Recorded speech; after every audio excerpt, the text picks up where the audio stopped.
Hello my dear friends. இன்னைக்கு ஒரு 3 புதிய வார்த்தைகள கத்துக்க போறோம். அந்த 3 புதிய வார்த்தைகள் உங்கள்ல நெறைய பேருக்கு ஏற்கனவே தெரிஞ்சிருக்கலாம். It's okay. தெரிஞ்சுக்கிறத மறக்காம இருக்க இன்னொரு தாட்டி நல்லா தெரிஞ்சுக்கோங்க எக்ஸாம்பிள்ஸோட. ஃபர்ஸ்ட் வார்த்தை என்னன்னா ஆர்டிகுலேஷன். ஆர்டிகுலேஷன் அப்படின்னா ஒலிகளை சரியாக உருவாக்குதல். ஒலிகளை சரியாக உருவாக்குதல். உருவாக்குறதுனா என்ன? ஒரு விஷயத்த புதுசா நம்மளே கிரியேட் பண்றதுக்கு பேரு தான் உருவாக்குறது அப்படின்னு சொல்லுவோம். ஸோ ஒலிகளை சரியாக உருவாக்குதல் அப்படின்னா, உங்களோட லிப்ஸ், உங்களோட மூச்சு குழாய், வாயி, அந்த வாயில இருக்கிற ஜாஸ் இது எல்லாத்தையுமே கரெக்ட்டா யூஸ் பண்ணி ஒரு சவுண்ட நீங்க கரெக்ட்டா உச்சரித்தீங்கன்னா, அதுக்கு பேரு தான் ஆர்டிகுலேஷன். ஃபார் எக்ஸாம்பிள் கழுகு அப்படின்னு நம்ம சொல்றோம்ல, இதுல சென்டர்ல வர ழு இருக்குதுல்ல, அது என்ன ழு? தமிழுக்கு யூஸ் பண்ற அதே லாவ தான் இங்க லூவா யூஸ் பண்றோம். இந்த லூவ மாத்தி நீங்க குண்டு லாவோ, இல்ல கண்ணுக்குட்டி லாவோ போட்டு யூஸ் பண்ணும்போது, அந்த வார்த்தைக்கான அர்த்தமே மாறுதுல்ல.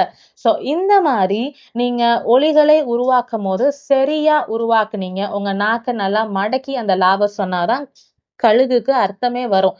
ஸோ இந்த மாரி விஷயங்கள தான் இங்கிலீஷ்ல ஆர்டிகுலேஷன் அப்படின்னு சொல்றாங்க. 2வது வார்த்தை என்னன்னா, ப்ரொனவுன்சியேஷன். இந்த வார்த்தை ரொம்ப ஃபெமிலியரான வார்த்தை தான். இதுக்கு அர்த்தம் என்னன்னா, சே வேர்ட்ஸ் கரெக்ட்லி. சொல்ற வார்த்தைய இல்ல சொல்ற சொல்ல சரியாக உச்சரித்தல். நம்ம ஃபர்ஸ்ட் பார்த்தது உச்சரித்தலை சரியாக உருவாக்குதல். இப்ப பார்க்கிறது சொல்லை சரியாக உச்சரித்தல். உச்சரிப்பு. நீங்க சொல்ற வார்த்தைய கரெக்ட்டா சொல்றது. For example I land. I land இதோட ஸ்பெல்லிங் ISLAND இப்படிதான் வரும். ஆனா சொல்றப்போ ஐ லேண்ட் அப்படின்னு சொல்லணும்.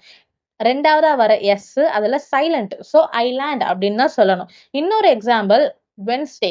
வென்ஸ்டே அப்படின்னா என்ன? புதன் கிழமை.